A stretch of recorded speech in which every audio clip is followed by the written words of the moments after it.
going to show it to you because I have to go somewhere. And we're going to, exaggerated awe, which I wouldn't like on any subject, but the students like it. So why should I put my negative personality in between students and their affections? So I have no reservation about using it. The only thing is it's a very long movie. It's extremely long. I haven't yet found a way to edit it. So since I won't be here next time, Noelle will be here. She'll show that the first reel of that movie. We won't get to it for 2 or 3, 3 or 4 weeks down the pipeline. But at least we'll have a third or close to a half of that movie gone. So that's our philosophy, to take the advantage of the fact that I won't be here to do that. You can do that for us next time, right? So before you go today, I want to go and give you the reel of that. So that'll, and the first part of the Malcolm X movie actually is just something you have to get through. It's about his early life and, when he was I don't like to use off-color words in a sophisticated class like this, but when he was a pimp on the street and different situations of that kind, drug murder or whatever, and I felt very inspiring the first hour of this Spike Lee movie. It's a fairly famous movie, some of you have seen. It gets more, adulatory, if you want to call it that way, and more into the religious aspect of the Islamic and other subjects that we would like to get into relating to, I hate the word black Muslim in the sense that, it's already becoming a racist statement, black Muslim. What's there been a black Muslim, a pink Muslim, a blue Muslim, or a white Muslim? It just seems the whole thing has racial overtones one way or the other. But that's what it's called, so I don't have another word for it. Afro-American Islam doesn't seem to apply as a popular or readily recognizable term. So black Muslim is what it is. It's the black Muslim movement. So it's a good introduction, although, as I have to tell you, I won't be here, but lest you are disappointed in it, please realize it's not my personal favorite movie. I did like Milagro Beanfield. Probably because I'm a cornball, and I like soppy, upbeat things, and I don't like downbeat, depressing things. So, Milagro Beanfield War was fun, but you'll say, well, that's because you don't like the real world, and that may be so. So that's what we're going to do next time, and I would show up because I think we'll start taking roll maybe next time. Well, if we can get one of those roll sheets, we can do that. I don't want to take class time to call 400 names or something. We can avoid it. So we're talking about this Carlos Castaneda book. I hope by now you've read I said to read about the first 65, 75 pages would certainly be sufficient. If you want to read the whole thing, if you really are, if you like to suffer, please do. But I always am a great believer in reading books as books. I hate to say a person, that's why I don't pass out excerpts from books, because I don't think you should do that. Take a chunk of a book and pass it out. Just start at the beginning of the book, and if you get halfway through and you're crying down, all right, put it aside. But I don't think you should just read little snippets from books. That's not reading. I mean, suppose I gave you Moby Dick, which is a real tome, something like 700 pages or so, half of which is boring to tears. It's got, different categorizations of whale bones and jaws and I don't know, every kind of harpoon or instrument that they were using to hunt with, and half of it is just almost unreadable. But the other half is supposed to be the greatest novel ever written in America, just about. So what are you supposed to do? Well, the only thing to do with a book like that is plow through it, and take the good with the bad. There's no way to, if you want to skip, fine, but you just have to go from the beginning to the end. I'm a firm believer in reading all books, good or bad, and as much as you possibly can. This Carlos Castaneda, I think, is unreadable after about page 75. But if you feel differently. And, I don't want to praise a book unjustifiably, so if the book is really not worth going further with, I think you can say. Okay, so he tells in this introduction about meeting this yucky Indian chap. This is about page Roman numeral 28 of the introduction. And the man he meets him at a bus station in southern Arizona. But actually, the guy comes from northern Mexico, places that I've been to northern Mexico, but only to the tourist places. In other words, I've only been to like Baja California, and Ensenada, and further down to Bajío to Los Angeles and places like that. But it's not even northern Mexico. And this is Sonora. And how many have been to Sonora? You have. So we got one person. What's it like there? Is it the same as Texas or something?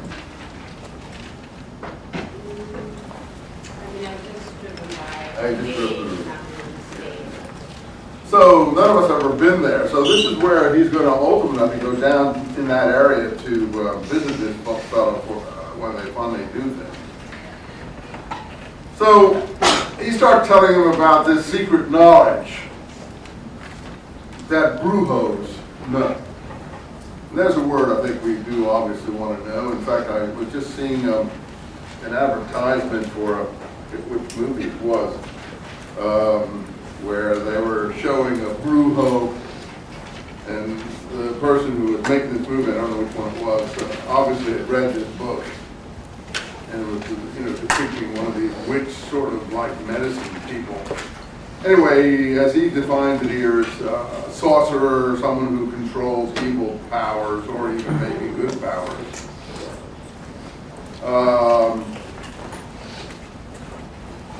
Other groups of American Indians or Native Americans would call such individuals by a different name.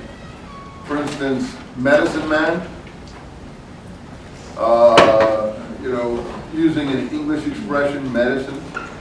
Why would they apply medicine to such a personality?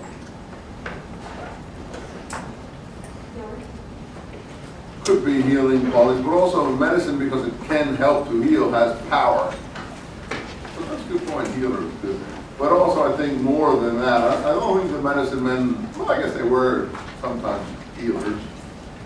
Like in that case, I guess you should say Jesus, as he's pictured in the scripture, is a medicine man. In fact, that's, to my mind, what he looks like in the gospel. He's kind of medicine man. He goes around healing all sorts of odd things. Aside from other sort of miracles, but mostly he's healing people by touching them, hands on, different things like that. But at one point, even in the Gospels, if you're an admirer of the Gospels, it says the power went out of him when someone touched him. How many are familiar with passages like that in the Gospel? And the power went out of him. So, he's a power man. He's got power. Even the Gospels present him or admit that. And that's what the medicine people, medicine men are supposed to have power. Power for healing, power for vision, power for different things.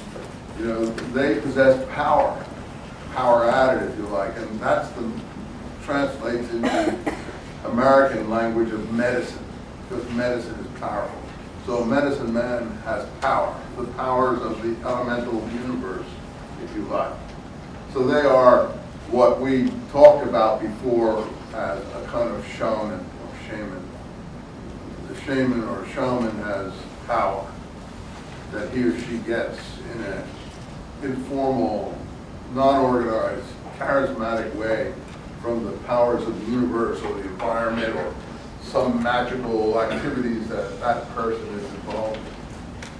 So that's really, I think, what the Spanish brujo is to some extent involved in. But it normally has, or as he says here, sometimes, more often than not, has evil connotations, not good. Whereas a medicine man, I think, almost is universally considered good. That is, a medicine man should help. He may be a quack, he may be a fake, but he should be helping in some manner. And later on, when we read Black Elk speaks, Black Elk is a medicine man. He really is a medicine man of the Sioux Indians. And you know, he was real, came from a family of medicine men. His whole thing is to help his people. That's how he sees himself. So he speaks here about a benefactor and an apprentice. And he says Don Juan chose him as an apprentice. That is, the writer here is now already being chosen by Don Juan as an apprentice. Why would Don Juan choose this jerk as his apprentice? It boggles the imagination, but obviously, since this guy doesn't seem to have had a lot of money, it wasn't because he was paying him a lot. If he was paying him much at all, I think he must have paid him something. Of course, a UCLA grad to someone in southern Arizona might seem like quite a lot of money if you're compared to getting handouts at Greyhound bus stations or something. Panhandling. So actually, state of California grant might be pretty lucrative by comparison to that. So I'm sure this guy paid Don Juan or covered his expenses, whatever he did for him, if he really existed. So there was that. But what would be any of the other reason why Don Juan would accept this fellow if he did a so-called apprentice? Huh? Yeah, spread the knowledge, right. That's exactly right. That's the same in Black Elk. When we get to Black Elk later on after Malcolm X, we'll see that Black Elk knows that this man who comes from this Anglo guy, what's his name, the guy, do you recall, the American professor who comes to Black Elk? He edits the book anyway. Neardhart? What? Is it Neardhart or is that? Yeah, Neihart is the man who puts the book together and uses Black Elk's words and edits the famous book. And actually, Castaneda is trying to do what Neihart did. So he wants to do with the drug Indian, southwestern, northern Mexican culture, not the Plains Indian visionary culture. Because what people like Black Elk do, not like this, I don't think that the Sioux were drug people. There may have been some druggies, but I don't think that's what they were really into. But their main religious activity that produced the kind of insight that they were looking for was the sun dance. And the sun dance was almost a torturous ritual where you hung off a pole with thongs through your muscles, and you went around in the sun off this pole, leaning back until you ripped the muscles of your chest open while you're leaning backwards. And at that moment, you were supposed to get a vivid vision through the excruciating pain and other things. Well, that's just the opposite of the drug culture. Most drug cultures are not looking for pain, but that's a warrior culture. I mean, you really can't be a warrior if you're in a haze. I mean, you might be able to survive a bit, like in Vietnam. Some of those guys might have survived like that, but sooner or later, someone who's not in a haze is going to finish you off. But those guys wanted to endure excruciating pain, that would help being a warrior, actually. So the Sioux culture is much more of a warrior culture, and their visionary things are not sedentary. That is having to do with, you know, chewing weeds or, you know, Beetlejuice or peyote or whatever. Their thing is pain. I know it's hard to take for us who don't like pain. I always sometimes ask some of my class, how many would like to do a Sundance? And only a few of the real adventurous ones raise their hands. Men and women actually raise their hands saying they would like to do it, but only a very small percentage. I would say usually about 3%, 5% at the most are interested in such an experience. So we'll look at that. So it's a different kind of religion. So I think he's trying to do similar things. In describing this teacher, Don Juan used the word diablera. I don't know if there's any chalk in this room. I guess there is. So we've got an apprentice,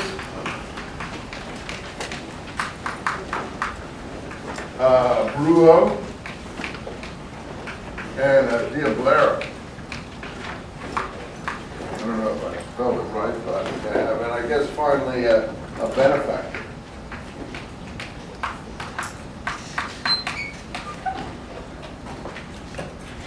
So what's a diablera? Or diablo? I guess it says diablera. That's what it says. So it's not a diablo, it's a diablera. What's a diablera? Anyone reading this got an idea from it? Yeah. Black sorcerer. And meaning? Practices black sorcery. Yeah, black arts. And can transform. There's that themselves. black word, I think. It's got other connotations these days. So I think more the negative arts, right? Which are, I guess, to hurt people, to hurt others, not to really help others. I guess that's what you'd say. The negative arts used to hurt other people, not really to help other people. And then he gets into this idea that these diableros actually could do what? Transform themselves. See, now for this kind of thing, this book is good. Could transform themselves into weird animal creatures. I mean, we're not talking about goblins and ghosts and dragons here. We're actually talking about creatures that they know and have seen, but usually of stupendous proportions.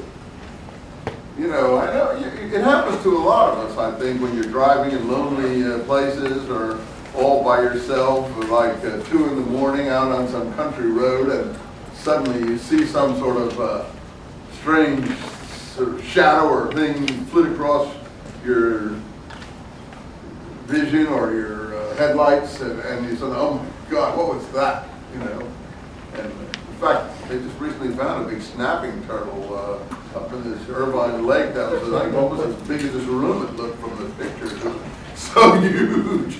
I don't know how it got in that place, but you know, seeing some huge creature that didn't belong where you found it, or you thought you saw something like that. So in this case, this is usually a bird, or a dog, or a coyote. Maybe we should hand around a sign-up sheet. Do you have an extra? Who's got an extra piece of paper here that they could rip out of the thing? If you would put on the date today and the Religious Studies 302, and just here. Wait, okay, you can start it. Here, start. Put on at the top here, Religious Studies 302, or the date, and then here name, and then if you want, you put your major there if you want. So we'll see who we have in this class. Maybe, I think this will get around in time, so that'll be fun. So this can be different animals. I think coyotes were some of the favorite ones. Look how he describes it here. One of my visits to Sonora, I had a peculiar experience that illustrated the Indians' feeling about diableros. I was driving at night, company of two Indian friends when I saw an animal, that's what I was just talking about, that seemed to be a dog crossing the highway. One of my clients said it was not a dog, but a huge coyote. I slowed down, I don't know if it was a dog and a coyote at night is anyway, and pulled on the side of the road to get a good look at the animal. It stayed within range of the headlights. See, this is the kind of thing you sometimes see at night. A few seconds longer and then ran to the chaparral. So now he actually can write when he wants to. So it was unmistakably a coyote, but twice the ordinary size. So in other words, a huge supernatural coyote. My friends talked excitedly and agreed that it was a very unusual beast, and one of them suggested that it might be a diablero. I decided to use an account of the experience to question the Indians in the area about their beliefs in the existence of diablero. I talked with many people. Here are 3 conversations. So the first one is, hey, do you think it was a coyote, Choi? I asked the young men. Oh, who knows? It's a dog. I don't know. Too large for a coyote. Do you think it may have been a diablero? Oh, that's bull. There are no such things. People imagine things. I bet you had caught that animal, you'd have seen that it was a dog. Once I had visited another town and got up a daybreak and saddled up a horse and I was leaving, I came upon a dark shadow on the road. It looked like a huge animal. These are people's fears, their superstitions that come to the fore. And my wife is always afraid of the dark. She has to leave a light on in the house when she sleeps. If the lights are all off, she sees strange figures in the darkness. How many are like that in this room? Yeah, it's strange, isn't it? That I always thought that dark was good, because I thought if someone was coming to get me, I actually had more chance if the light was off than to show him where I was. So I always tried to convince my wife, look, the best thing for you know the house better than the intruder knows the house. If you've got all the lights off and you're both in the dark, you can beat him, because he's going to stumble over chairs and do all kinds of things. He doesn't know that. So you're much better off. Plus, if you got the lights off, you can see outside. You can't see in. Being reasonable to people who are afraid of the dark is unreasonable. There's no way you can reason with someone who sees boogeymen in the darkness. And there are lots of people who are like that. A few of you just owned up to it, right? And I'm sure there are more of you than owned up to it here. But fear of the dark is not a reasonable thing. It's an irrational thing. It's fear of the unknown. You don't stop to think, oh, well, actually I have more chance in the dark than I do in the light with someone who wants to harm me. You know what I mean? Because this guy's stronger than you or better equipped than you. If you're in the light, you're a gun. So you should always go for the dark if you're the person who wants to save yourself. Did you ever think of that? Just think about that. And, the dark is your friend. I was once being chased by mobs of killers who wanted to get me out on Cyprus in some crazy place where they were cutting people's throats like they do in Iraq. And I actually had it all planned out how I was going to go out in the fields and sleep out in the wheat to get away from these people. Because I knew they'd never find me out in the fields. If I stayed around in the town or something, they'd easily get me. And those are important considerations. The dark is your friend. Anyway, most people see crazy things in the dark, so I don't know. Works both ways. So this guy says, so a dark shadow came across the road. It looked like a huge animal. My horse reared, throwing me off the saddle. I was pretty scared too, but it turned out the shadow was a woman who was walking in town. You mean you don't believe in diableros? Oh, what's a diablero? Tell me what a diablero is. I don't know. Look, Manuel was riding with me that night, said the coyote could have been a diablero. Maybe you could tell me what diablero is. Diablero, they say, is a brujo who changes into any form he wishes to adopt. So a diablero is a bad brujo. But everybody knows that's pure baloney. The old men here are full of stories about diableros. You won't find out among us younger people. So even in the Robert Redford movie, you were starting to get, I wouldn't say diableros, but brujo, diablero type, old men seeing odd things, right? So there was even a touch, so there was a connection actually, it's a tenuous connection between these two presentations of Southwest culture. And he speaks to a woman about what she thinks it is. He said, oh, I think it was a coyote. They appear to be coyotes, but not really. Was it running or was it eating? It was just standing still most of the time. Maybe it was eating something. Are you sure it was not carrying something in its mouth? Maybe. I don't know why. If it was carrying something in its mouth, it was not a coyote. What do you mean? It was a man or a woman. Well, what do you call such people, Donald? She didn't answer. I questioned her for a while. Finally, she said she knew. I asked her if such people were diableros, and she answered, Diablero was one of the names given them. Do you know any Diableros? And then she tells them a story about one that's new. This is probably the best part of this book, by the way, right at the beginning. That's why I'm reading it to you. Because, I mean, I could tell you this story, but what's the point? I mean, he's actually written it, so. God, I knew a woman. She was killed. It was when I was a little girl. They say the woman used to turn into a female dog. And one night a dog went into the house of a white man to steal cheese. The Anglo, I guess we'd say today. The Anglo killed the dog with a shotgun. And in that moment, the dog died in the house of the Anglo. The woman died in her own hut. Our kin got together and went to the Anglo guy and demanded payment. And he paid good money because he had killed her. How could they demand payment? It was only a dog he had killed. They said the Anglo knew it was not a dog because other people were with him and they all saw the dog sit on his legs like a man and reach for the cheese which was on the tray hanging from the roof, and the men were waiting for the thief because the white man's cheese was being stolen every night, so the man killed the thief knowing it was not a dog. That's pretty torturous reasoning, huh? But it reads well, you see. I can read it real good to you, and it reads well. Are there any Diableros nowadays? See, these things are always in the past.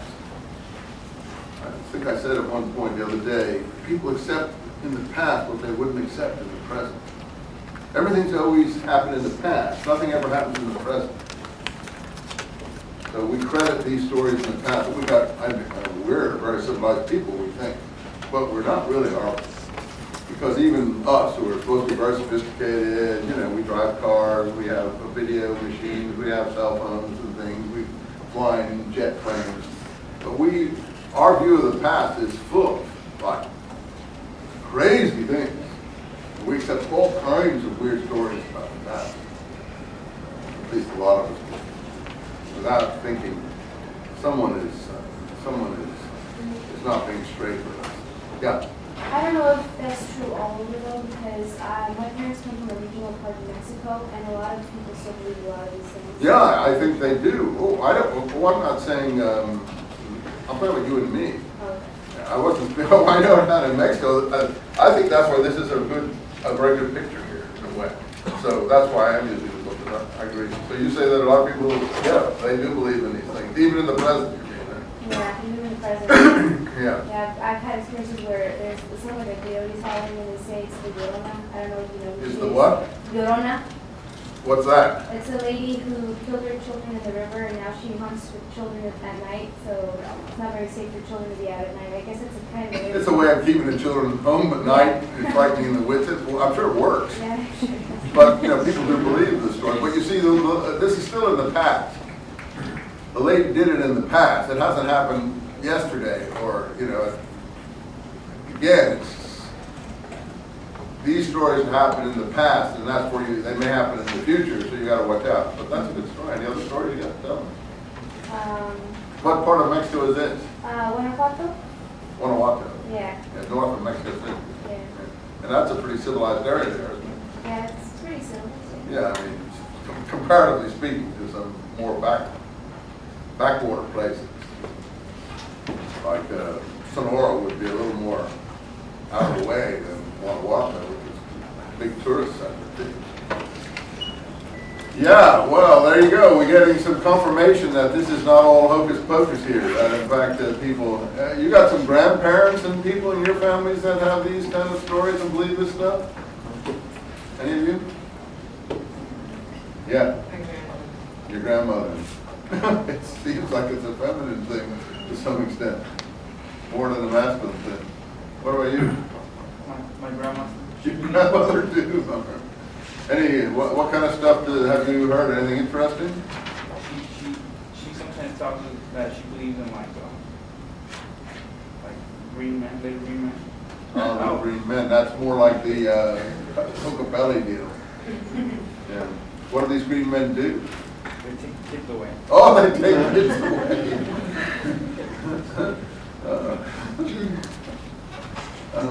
Okay. Similar to hers was a woman that does it. This is a Green Men. It's all your nightmarish fears. You know how people like to interpret dreams? And it's, Freud made a whole so-called science out of it called Freudian psychology. I kind of call it pseudoscience because I don't really think it's science. The guy was taking too much cocaine. But for a while, Freud was like an icon. People just believed everything this guy said. He started psychoanalysis, putting people on the couch and everything, interpreting their dreams. I know I'm not a genius, but I got to go back to my wife. She dreams all the time, and there's wires dangling about in her head when she goes to sleep, and the images are produced, and she always tells me these dreams when she wakes up. They're always full of what's the word when you're worried about something. Not paranoia, but something like that. Anxiety. Huh? Anxiety? Yeah, anxiety. It's usually anxiety knocking around there of some kind. It's really great pleasure. Okay, I guess occasionally there's a pleasurable dream, but usually it's nightmare or anxiety. And these things are really reflecting your own stories. I mean, maybe it is worthwhile interpreting them, but I feel in terms of this stuff, and it's my own personal opinion for whatever it's worth, that fiction novels are really the stuff of the human psyche. When you dream, often, I dream sometimes, I wake up and it's a perfect novel.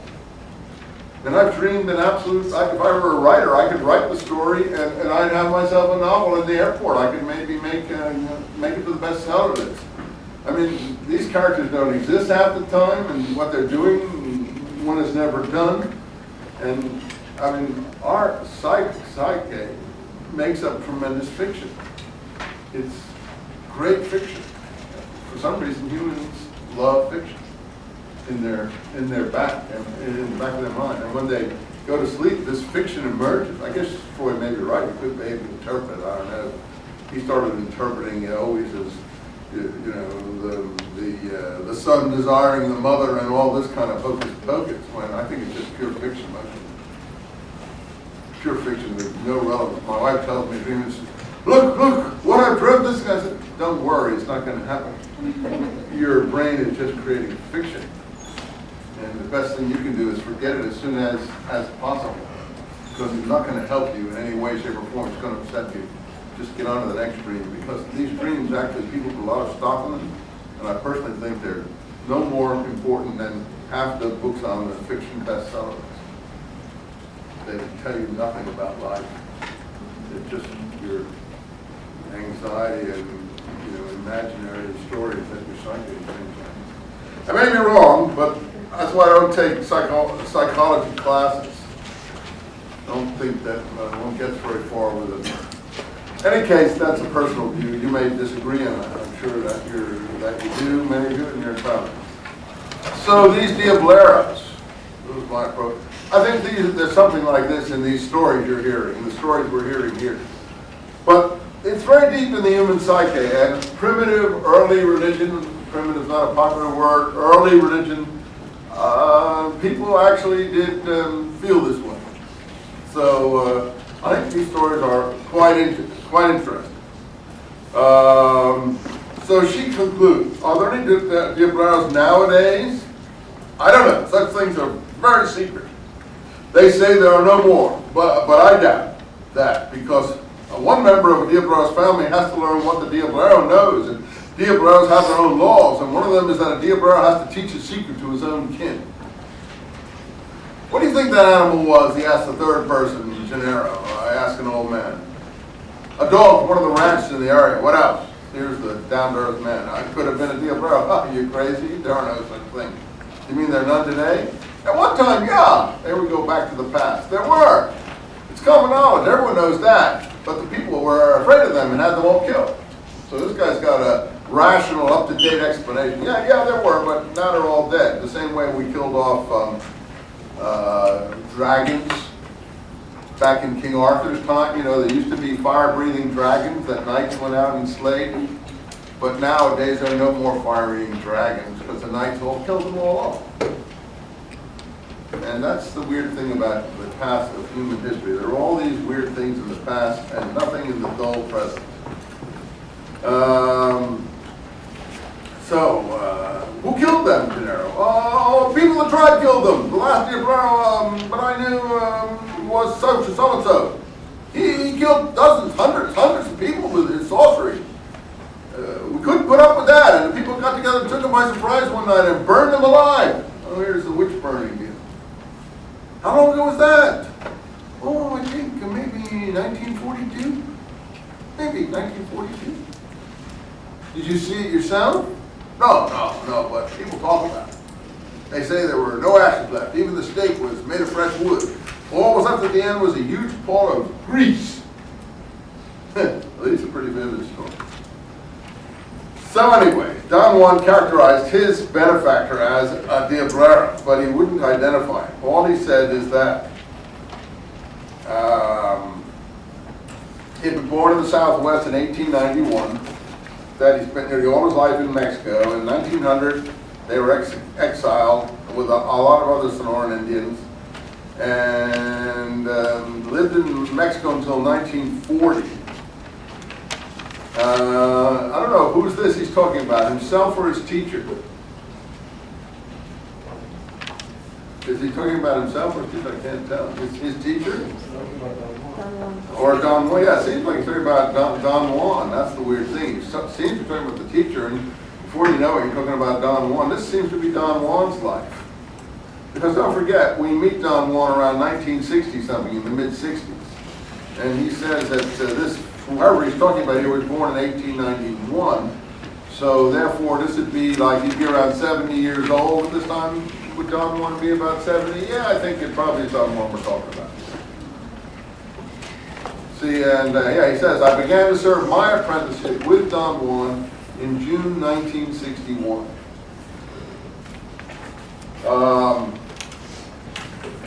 So, first I was seeing him as an anthropological observer.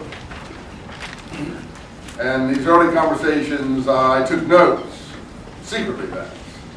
Usually I try to rely later on my memory, reconstructing entire conversations. Yeah, that's the problem here. A lot of these things are based, he admits, on his memory, so-called. It'd be good if he put the tape recorder on, but I don't think Don Juan will let him use a tape recorder, will he? I don't recall, I think that question was broached at one time. So these are his reconstructions. And you know, it's funny because as you go through this book, there are dates of sections of things that are supposed to happen. Have you noticed that? And it really looks like the guy is like in some opium dream half the time, because the dates are all out of whack. And the problem is, I think the dates represent when he wrote down the memory, not when the thing actually happened. So that's why sometimes he'll remember or fill in a thing at a later date, and he'll put a different date. So that it isn't really, once you get the knack of it, that he actually is dating the thing from the time he puts it in his notebook, supposedly, rather than when the event actually happened. So that'll help you with the chronology a bit if you word, not that we care that much. In any case, you know.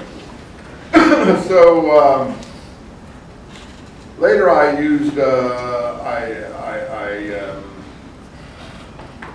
relied on memory. Then Don Juan allowed him in a strong protest, though, to record openly. I wanted to take photographs and he'd do recordings, but you see, he would not permit it. So he wouldn't permit the other stuff. And that's a good line, because they immediately say, hey, look, why wouldn't, okay, photographs maybe it's the evil eye, I understand that, but why wouldn't you let him do tape recordings of the conversation? That's when you think that maybe that's to protect Castaneda and not Don Juan. Because Castaneda doesn't then have to come and say, well, show me the actual tape on which that's based. It's like these journalists who won't tell you their sources. We have a new book out apparently about George Bush's family by Kitty Kelly, that one who did the biographies of all these other crazy people. Mrs. Reagan, the Royals, Diana, I don't know who else she did. Now she's done the Bushies. And she's got all this dirt and stuff, which, you know, I don't doubt that for this smoke there's fire. But she doesn't have to ever produce her sources because she said it's based on a source that she knows, but she doesn't have to tell you who it is. And I guess it usually is based on someone, but it could just be hearsay. If she has to base it on something, she can get sued otherwise. But she's got to have something in her files. And I'm sure no one's going to sue her because to sue someone on, you know, dirt like that causes more trouble than, in the sense that you give it more publicity for you against you if you're the person being slandered, than just ignore it. Because if you ignore it, it usually goes away. But if you make a huge thing of it, even if you're right, it usually takes 2 or 3 years. And by the time the lurid stuff has been talked and bandied about, you're down the tubes anyway. So she knows no one's going to sue her. Maybe later. So tape recorders really could get you out of this problem, but people of this type really don't want to use tape. Not so much Don Juan. I don't believe Don Juan was against tape recorders. Maybe he was. So here I did this apprenticeship, first in Arizona, then in Sonora, because Don Juan moved back to Mexico during the time of my training. You talk about the real training, like he's going to a guru or doing yoga or something. My training. This is his new professor at the university or something. And later I thought that my apprentice, this kind of conduct prevented the training from being successful. I don't think it ever was going to be successful. But it got him this fancy Dan book, so he has nothing to complain about. Because it retarded the advent of the full commitment I needed to become a sorcerer myself. Carlos is going to become a sorcerer, you think? They're talking about this like it's a serious profession, and that the training is really something rigorous. Oh, well, you know, this very spotty procedure where I had to move back, that really stopped my training from, because you see that later on his training just dribbles off. He just got tired of talking to the guy and had enough stuff, and he went back home and wrote this stuff up in time to take advantage of the wave of the drug culture, you know, growing in the 60s. Yet the method was beneficial for my own person. He talks about these things like a graduate student. From my own personal standpoint, that allowed me a modicum of detachment and in turn fostered a sense of critical examination. Would have been impossible to attain had I participated continuously without interruption. Oh, well, that's the good side. What is he saying, all that language? Well, the good side was that because it wasn't constant, I could think about it a bit, and it gave me a certain objectivity to be able to write it down and ponder it and understand its significance. So that was the good part. The bad part is I could never get to be a real sorcerer because it was the training was too hit or miss. And in '65, he says, like Bush discontinued the Air National Guard, I voluntarily discontinued my apprenticeship. Looks, maybe they did it to him and Bush the same year, discontinued their apprenticeship. Anyway, I understand Bush did 300 landings or something like that. Look, I gotta admire a guy who did 300 landings. I don't care what you say. I wouldn't like to do 300 landings in those jet trainers or those other things that they were doing. That takes a little bit of guts, actually. Landings are tough stuff yeah, I'm saying. So I mean, you're not a total wimp. Well, exactly. There are a lot of people who bust out. I mean, you know, if you did 300 or so of those things, you're not just a mammy-pammy, frankly. Even if you did take a few months off to, you know, dry out occasionally. Every one of us does that. I mean, I don't think they got a lot against him on that score. Only on the fact that, you know, but everyone was running away from the war then. I mean, only the people who went and served were people who were really gung-ho, or people who just got caught in the net, or people like Kerry who had an axe to grind of some kind, wanted to show they were going to be Jack Kennedy. But nobody went out there by choice if you could avoid it. You know, I don't consider that to be some great sin.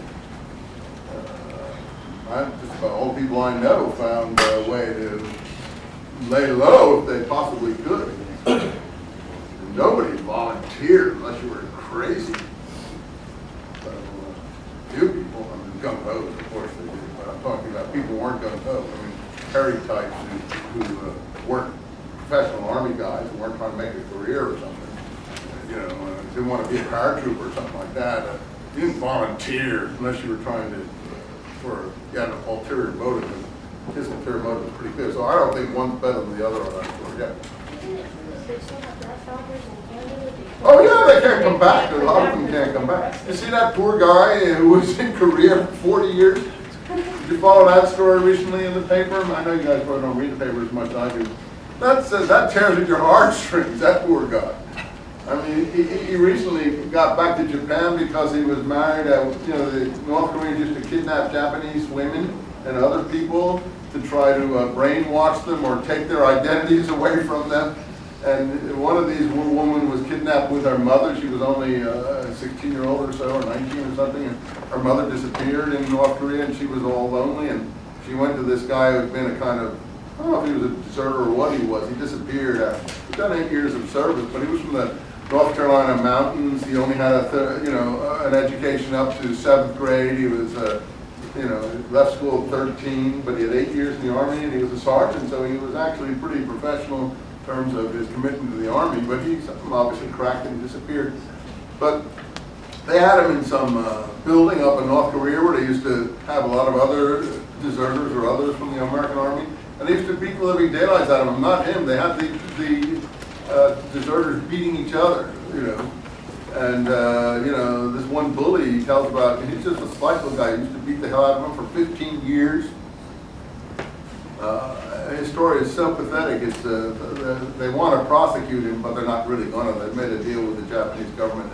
And it's become a love story in Japan because he was supposed to be teaching people English. I'm off the subject here, but since you're talking about these kind of things, it's a really interesting story. This girl, this Japanese young girl that was kidnapped and had lost her identity, was sent to him to learn English. They wanted to train her in English for some reason, the North Koreans. And he was the English teacher, and he kind of fell in love with her or whatever, and he proposed marriage.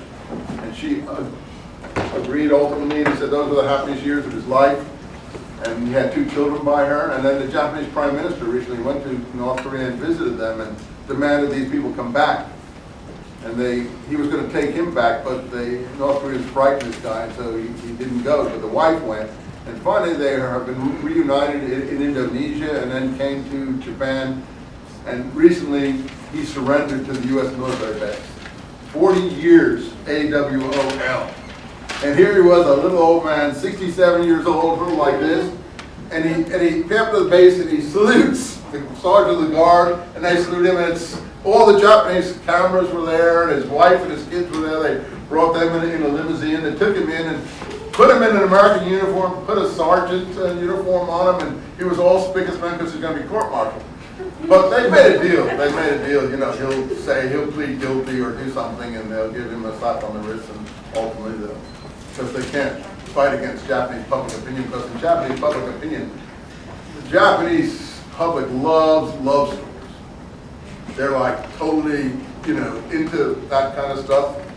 And this is a huge PR thing in Japan, this love story of 40 years of a kidnapped Japanese girl and this poor American, you know, derelict, you know, draft dodger, AWL, who knows what he was, who would end up in North Korea sometime. So yeah, anyway, as we're saying, there are a lot of people from that time who haven't been able to come back. This isn't the best story I know, 40-year one from the Korean period, forget the Vietnam War. But ultimately, maybe things will be reconciled. I'm just talking about these things because they're in the news and they get on your mind the same way nightmares get on people who dream at night, in their mind. So, he stopped his apprenticeship with this guy in '65. I bet Carlos didn't get in the U.S. Army. I bet he found a way around it somehow in '65. I don't see him joining up to go to South Vietnam if he could avoid it. Okay. So, several months after my withdrawal, I considered for the first time the idea of arranging my field notes in a systematic way. These are his field notes. As my data was very voluminous and included much miscellaneous information, I began by trying to establish a classification system. So he goes on about his classification system. I think we can skip all that. So now, on the next page, I revised my scheme of categories. And he now lists what he knows, what he took. So here's the things that he knows.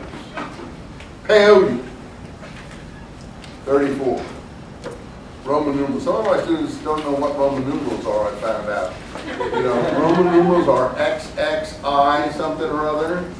And in case you don't know, X's are 10s, V's are 5s, I's are 1s. And when an I comes before a V, it means it's not 5 but 4.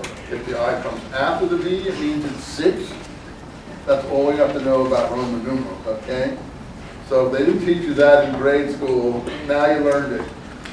So don't say you don't know what Roman, and if there's 3 X's, it means 30.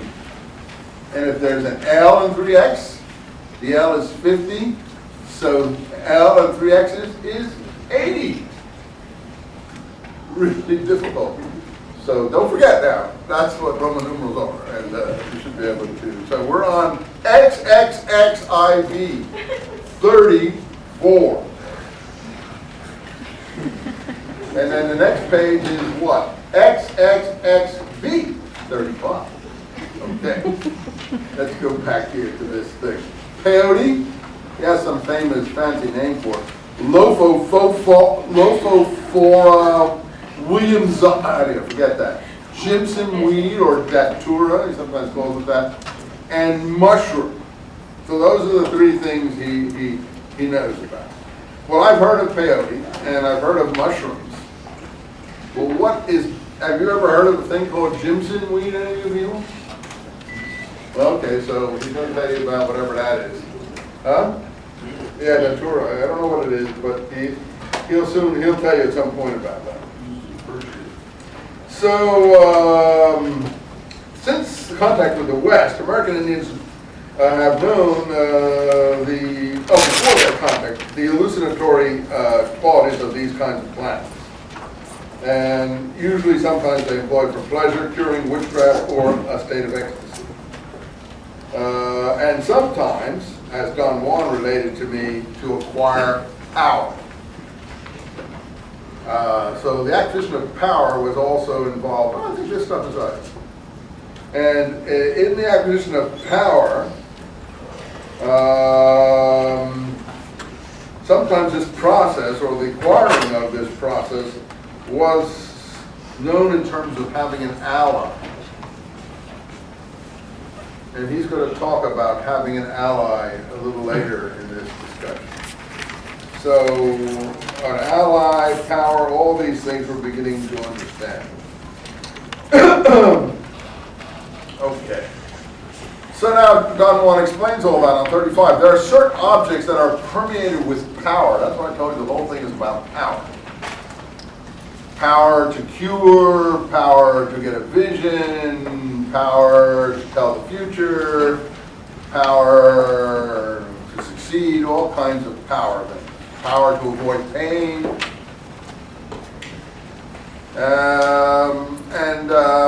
There are also tools, friendly spirits, and we had that in the movie, Friendly Spirits. They'd call these things tools. These things are types of power. And there are many of them. Anything can be called a power object. Well, what are the most powerful then? Well, they depend on the owner. A lesser Bruot, its power is nothing. It's a joke. A powerful Bruot, he also adds to the power of what he's dealing with. He gives strength to his tools. I think we're getting into the jargon here. This is good stuff. Which are the most common power objects? Well, they're all powerful. What about, next page, what power objects did you have? Mice, pinto, crystals, and feathers. I don't know what maize pinto is. I don't know if it's pinto beans or if it's corn. What's it say? Corn. Corn with a red streak. Corn with red streak. Okay, there you go. You see, you guys are reading ahead. You're faster than me. And some of that corn, I've seen that stuff for Halloween. I didn't know that if I took the little kernels out, I could put them in a little basket and I'd be on my way to a power object. Did you? So here we are. I knew a Bruno owned 48 kernels. Wait, I could go down to Rouse next month and I could get 48 kernels, I'm sure. What do they do, the moon? Dumbbell. Each of them can kill a man when entering into his body. Wow. How does it do that? It's a power object. And its power is entering the body. Now you say you have grandmothers and other people, and you've been down in certain parts of central Mexico and so on, and there are people who really do still operate in this universe, right? Right. Yeah. I think it's true. You know, even in Africa, forget Mexico, you know, West Africa, you have witch doctors and stuff like that still. And I don't think this is just like something to be looked down on in the sense that, oh, well, these people, I think this was all early mankind or womankind was like this. We've only emerged from this world in the last maybe 2,000 or 3,000 years.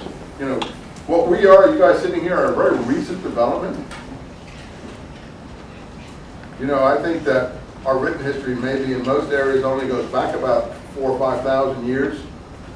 You know, Greeks, Hebrews, Chinese, Indians, and so on, Egyptians, only go back to about 2,000 or 3,000 BC, so that's 4,000 or 5,000 years. And that's it. That's it. Before that, it's just total darkness. Folk memory. Tribal history of some weird time. So we're really, we think ourselves, oh, we've been here for a long time, we've been forever. No, we haven't. We've just been here recently. We may not last, actually, because we've just been here a short time. And the kind of creatures that you are, that you represent, are new. And getting newer all the time with all your new discoveries, like, you know, how you look down on your grandparents and even your parents as being, you know, old-fashioned. Each generation does that to the previous generation. Someone's going to look at you like you're adult 30 years from now, even though you think you're really clever. And someone's going to have a cell phone that they know how to punch little things in and you don't. Because it's going to be a new thing that you can't operate because you learned the old thing and they threw that program out 25 years ago. And the new Nintendo has come along that you can't operate. So this is constantly developing, constantly moving forward in the world that we know, you know, that we represent. But for a long time it was static. It was hardly moving forward. And this represents the old time. That's why I think this is good. And like those tribes I said in West Africa, you know, they can put up, even in the Caribbean, you have juju ladies who can put a hex on you, and they can kill you. And in fact, they can kill you. You know why? Because you kill yourself. You're so psychologically convinced of their power that you do the work. They put a pin in the voodoo doll and they send it to you, and you die. You say, oh no, it wouldn't happen to me. Yeah, it happened to maybe 85% of the people in that universe. Only an extremely strong person. You're saying yes, you would agree with that, huh? I heard of that in psychology Yeah, too. yeah, you heard of psychology. It applies to like not just witch doctors, but the tribes that believe that they're shamans or the Yeah. doctor people in the village just by touching their wound to heal it. Yeah. There's a lot of that. Lourdes, we still have that in Christianity. You go to Lourdes, you're walking on crutches down in southern France, you know, and you go to this fountain or something like that, and you throw your crutches away, and the next thing you are, you're jumping and walking, supposedly. I'd like to see that myself. I always said, were you there, Charlie? I've never seen it yet, but I'll take the people's word that they believe. But even in this West Africa situation that I'm familiar, having heard the story about, there are people that can, you know, make other people sick, and those people will go into their huts and they will literally die unless the witch doctor comes and, you know, relieves the spell from them, because they're so convinced that that is happening to them that they actually mortify themselves in some weird way. So this is powerful stuff, and in fact, psychologically very, very deep, and this is really the history of mankind for like hundreds of thousands of years. We're just a new little sort of pop-up. And I don't know how long it's going to last, depending on the nuclear situation. It may not last that long, because these terrorists get all these nuclear stuff and start blowing up cities. All hell is going to break loose in the world that we know. Which is unfortunately, I don't know if it's politics, but that's what the Iraq war is supposed to be all about. And that's what I think they are doing. Whether they're doing it or not, I can't say. But the point is that once that starts happening, and it looks like it's going to happen at some point in the next 25, 30 years, I would say, that someday you're going to be walking one day in a city and it's going to go whoop. And then the different countries are going to blame each other. And then they're going to start tossing around some of these nuclear bombs that they have at each other, because they won't know where it's come from and who's done it or what or how to respond. And if 4 or 5 or 10 of these go off, which is what these terrorist groups are looking for, that's what's going to happen. So our society is very fragile, though we don't realize it. Maybe I'm wrong. I mean, maybe in fact it's so strong it's not even going to be threatened by this. But if you see what that little thing in New York has done to us, which is nothing, what, a couple of buildings fell in? And people have been talking about it nonstop for 3 years. I mean, like nonstop. I mean, I feel bad for the people. It's a terrible, terrible thing. It's terribly cruel. But to talk about it nonstop and let it totally dominate your psyche to the point that nobody can do anything without thinking about that, and it only happens in one little area.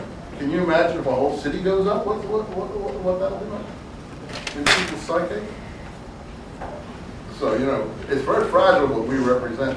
So this is the world that preceded us here. And I think this is an accurate picture, to some extent, of this crazy, insane world that preceded us. Which is why I think this isn't a bad book for a bit to look at. Okay, let's go back here now. I want to keep you just about 5 more minutes, so don't just jump up. I know you always want to run off. I don't know where you're running to. It's only the next class, for God's sake. What's the difference? One class is the same as the next. Okay, let's just look at this kernel stuff. 48 kernels, not in the army, but seeds from corn. Each one can kill a man. It immerses itself in the body, in the chest or the intestines. The man becomes ill, that's exactly right. And unless the brujo who is tending him is stronger than the other one who's bewitching him, in 3 months, from the moment the kernel entered into his body, he will die. And that was true, I think, of these societies. And still true in some of them today, as some of you are witnessing. Can you cure it? You got to suck it out. But only a brujo would dare to do it. A brujo may succeed in sucking the kernel out, but unless he's powerful enough to repel it, it'll get inside him too and kill him. So he's got to be a really powerful witch doctor, a real powerful medicine man. See, all this is psychology. You know, you can't go to USC Medical Center and get any help for this. If you believe this world. We don't believe this world, unfortunately, because we're now TV junkies, cell phone junkies, videos and other things. What are those new, what are they selling now? All these movies on DVDs. And then pretty soon there'll be BVDs and GFSs and God knows what else will be coming up. So we're now in that universe. And it keeps on going up and up until something crashes. Let me just tell you quick about corn witchcraft, which is one of the most powerful witchcrafts. The witchcraft is done with two kernels. One is put inside a fresh bud or a yellow flower. So he describes all that. And then, what happens to the kernel after the man touches it? Oh, the power goes inside the man. The kernel's free. And so on and so forth. You could sweep it away in the underbrush. A bird might eat it. What, a bird can eat it before the man touches it? No, the bird is no bird is that stupid. And I agree, most birds I know are smarter than most people I know. I've got a bird in a cage, and that bird is the smartest thing I've ever seen in my life. And hardly any of my friends can stack up to him. And he's got more brain packed in the little teeny head of his. Because, see, they don't have all these emotions and all these conflicting things that people have in their brain that kind of hold them back. Their thing are just honed into things like, laser sharp, what they need, what they're focused on. And they can affect exactly what they want because they don't have psychological, most of them anyway, don't have psychological disabilities. So these creatures are really smart. So I think he's right. A bird wouldn't be sucked in by that. That's for sure. In any case, what about Mai's Pinto? It's only an instrument, not an ally. Once you make the distinction, you'll have no problem. Are the power objects as powerful as an ally? I was trying hard to be patient. You laughed and was trying hard to be patient with me. Mai's Pinto, crystals, feathers, they're toys. As compared with an ally. These are only power objects when a man does not have an ally. Don't get me wrong, Don Juan. I want to have an ally. You yourself have said that knowledge is power. No, the power rests in the kind of knowledge one holds. And in Don Juan's system of belief, the acquisition of an ally meant exclusively the exploitation of states of non-ordinary consciousness. Finished with our introduction. I've therefore divided my book into two parts. The first part, my field notes. These are things that were dealing with states of non-ordinary reality during my apprenticeship. And so on and so forth. Well, I will leave off there, let you go. Thanks a lot for bearing with us. I hope we'll finish this book next time. I know we've gone slowly, but we'll speed up.